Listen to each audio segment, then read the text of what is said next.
ஒரு ஆண் வந்து லேடீஸ் கெட்டப் போட்டு ரீல்ஸ் பண்ணி, மோட்டிவேஷனல் பேசி, இல்ல ஃபேமிலி நடத்துற விளாக் போட்டா, மில்லியன் கணக்குல ஃபாலோவர்ஸ் தர்றீங்க, வியூஸ் தர்றீங்க, லைக் தர்றீங்க, கமெண்ட்ஸ் தர்றீங்க.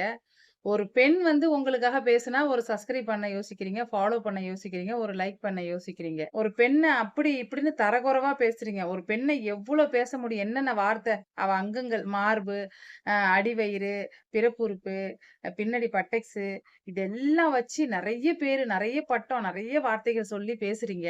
ஆனா, ஒரு பெண் கெட்டப் போட்டு ஒரு ஆண் வந்து வீடியோ போட்டா, பரிதாபங்கள்ல போட்டுருக்காங்க. நெறைய இதுல ஆனா அவங்களுக்கெல்லாம் அந்த லேடி கெட்டப் போடுற வீடியோ தான் நெறைய வியூஸ் போகுது. ஆனா, உண்மையா ஒரு லேடீஸ்க்கு வந்து நீங்க ஆதரவு தர மாட்றீங்க. ஒரு கிளாமர் காமிச்சா பேசுறீங்க. இந்த ஜெமினி படத்துல நடிச்ச கிரண் இருக்காங்கல்ல, 4 million followers. Full and full ஜட்டி பாடியோட தான் வீடியோ போட்டுருக்காங்க. ஆனா, அதுக்கு ஃபாலோவர்ஸ் யார் தர்றீங்க? தமிழ்நாட்டு மக்கள் தான் அதிகப்படியான ஃபாலோவர்ஸ் பண்ணியிருக்கீங்க. நீங்க எனக்கு ஃபாலோ பண்ணாட்டி, சப்ஸ்கிரைப் பண்ணாட்டியும், என்னோட கோரிக்கையிலேருந்து நான் பின்வாங்குறதா இல்ல. ஏன்னா, நான் வந்து எதையும் எதிர்பார்த்து வீடியோ போடல.